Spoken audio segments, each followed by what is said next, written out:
ডিপ্রেশনে ভুগছেন, পেরেশানিতে আছেন, খুব বেশি দুশ্চিন্তায় আছেন, কোনো কিছু ভালো লাগছে না, আল্লাহর সাথে একটু কথা বলেন। আল্লাহ, আপনি আমার সৃষ্টিকর্তা, আপনি আমার মালিক, আপনার কাছে আমার ফিরে যেতে হবে।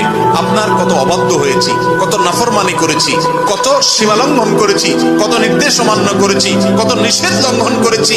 আল্লাহ, এগুলোর জন্য পাকড়াও করলে আমার কোনো উপায় থাকবে না। মালিক, এখনো নাকের ডগা নিঃশ্বাস আছে, এখনো ক্ষমা চাওয়ার সুযোগ আছে। আপনি ক্ষমা চাইলে ক্ষমা করে দেন। আমি তওবা করছি, আর কখনো নির্লজ্জ কাজ করব না, আপনার নাফরমানি করব না।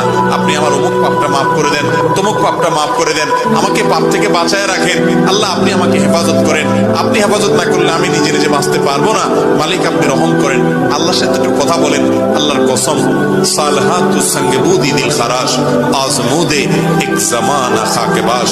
পাথর হয়ে বহুদিন ছিলেন ভাই, একটু আল্লাহর সাথে কথা বলেন, চোখের পানি ফেলেন, দোয়া করেন। বিশেষ করে ভোর রাতের দোয়া, ভোর রাতের দোয়া, এটা গুলি মিস হলে মিস পাই না।